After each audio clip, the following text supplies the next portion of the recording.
like all of these secret society people do. It's called the Hegelian dialectic. We want all these people to do something. So you and I are going to get together. We're going to create two different causes. We're going to get all these people wrapped up in it. We're going to pretend to fight against each other. And this fight is going to bring about the conclusion that we really wanted in the first place. They're all going to think that it was done accidentally by them, and we didn't have anything to do with it. How many of you understand the concept of Hegelian dialectic, of manipulation of political resolutions? If you don't, you'd better read Hegel and you'd better study it, because that's what's happening. That's what the abortion issue is all about. Can government decide the abortion issue? Can you decide it with laws? If you could, everybody would obey the law, there wouldn't be any issue, would there? The Supreme Court has already made the law, haven't they? Thank you. I've been saying that for 20 years. It's the truth.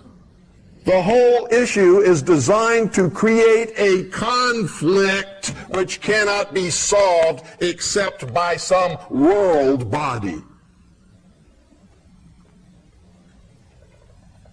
What do you think the ozone holes are about? How many of you understand the ozone holes?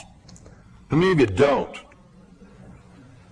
Okay, it's about time somebody explained it to you.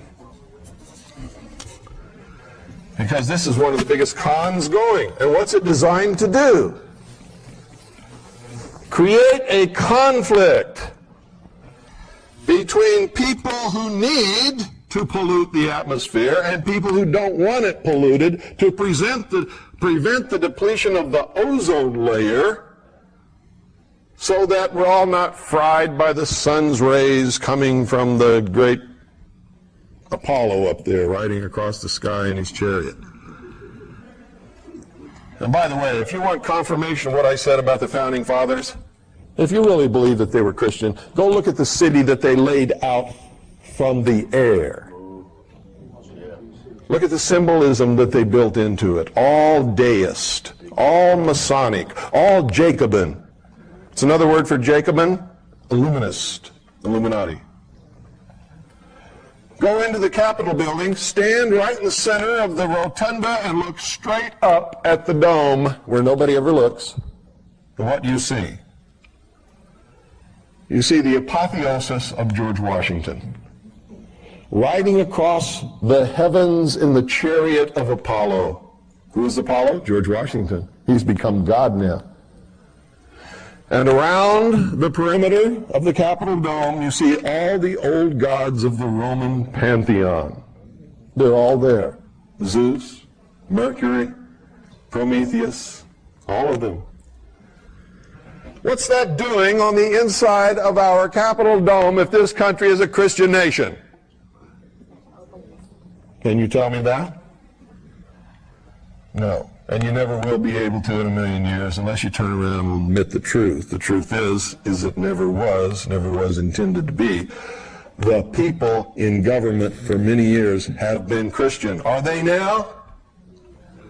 Most of the people in our government now are not Christian, and that's part of the problem today. They have no morals, no ethical standards of behavior, and therefore anything goes. They're a pack of pathetic, chronic liars, which is the sign of a socialist every single time. Socialism believes in what? The supremacy of the mind of man, not in God. Anytime man has supremacy over everything, everything becomes what?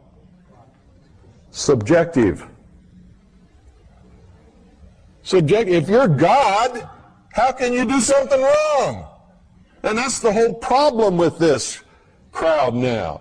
They don't have anybody to answer to. You see, whether you believe in God or not, the human race must have God. They must have a superior power to which they must answer. If they do not, then everything becomes subjective, and if I want to slice your head in half, by God, there's nothing wrong with me doing it because I'm God. You understand that? That's really what's wrong.